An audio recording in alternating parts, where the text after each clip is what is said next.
This is Scott the Fix-It Guy. Our goal with our videos is to empower you to be able to do the repairs on your own and save a whole lot of money and also get that great feeling of having fixed it by yourself.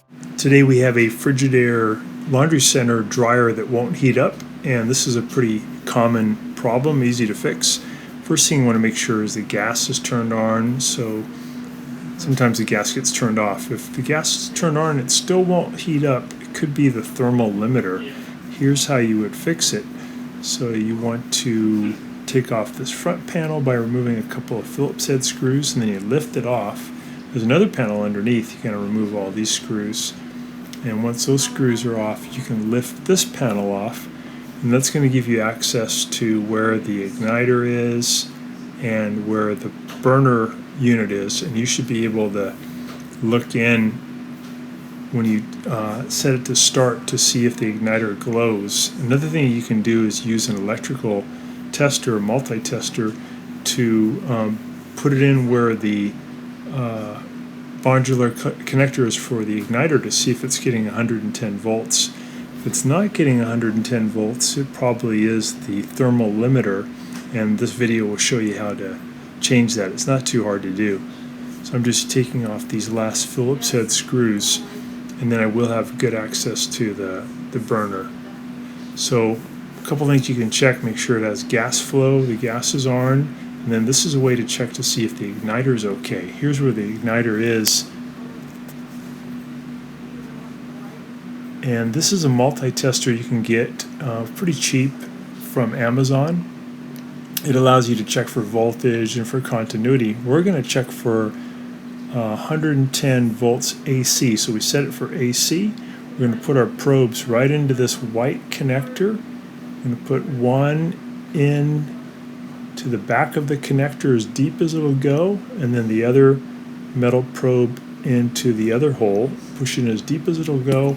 Make sure the dryer's plugged in and the door is closed, and then set it for time dry for 90 minutes for the most amount of time.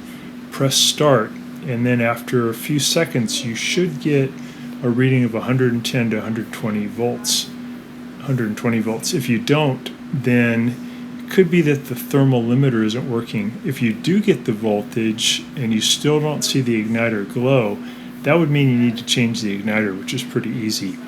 In this case, we didn't get the voltage, so that's saying that it's being blocked by this little fuse thing called the thermal limiter.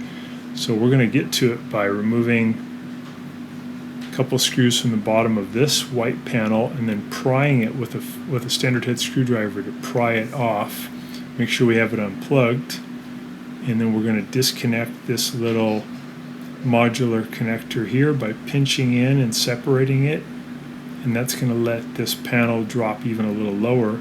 That exposes a couple of Phillips head screws at the bottom of the front panel, right and left corner.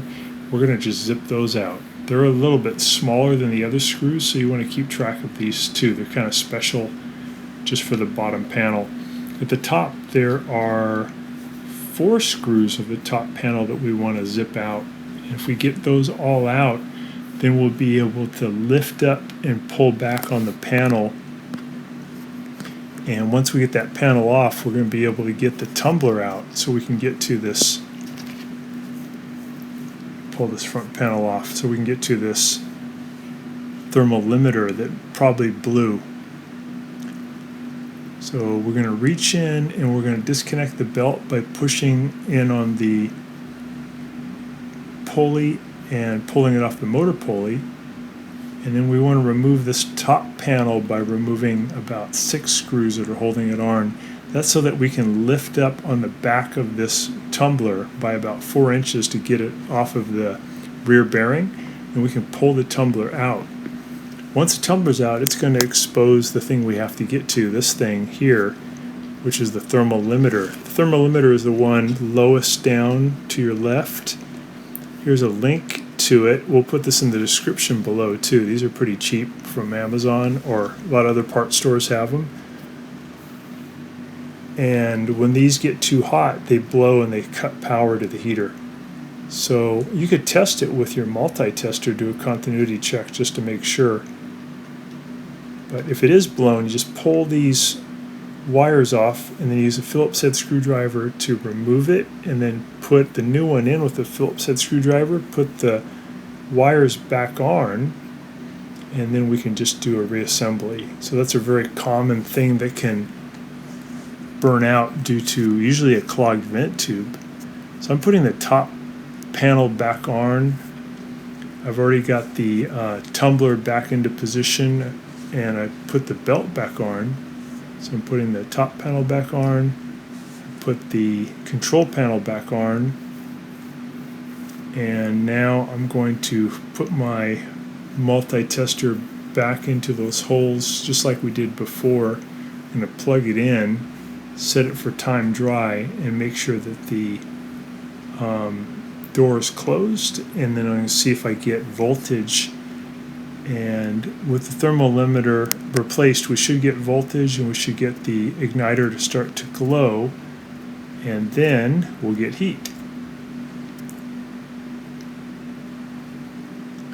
So here it is glowing, and when it gets hot enough, it'll let the gas come in, it'll ignite the gas, and you'll be back to drying again. Make sure you do clean your vent tube so it doesn't happen again. Thanks for watching. Thanks so much for watching our video. We really appreciate your support. And when you get a chance, please press the subscribe button below so you can be subscribed, and also the notification bell so we can send you more videos about appliance repair.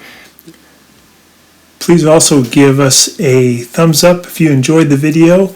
If you really liked the video and it really helped you, please press this new applaud button, and you can show your support and also get a nice clapping hands for your video. Thanks again.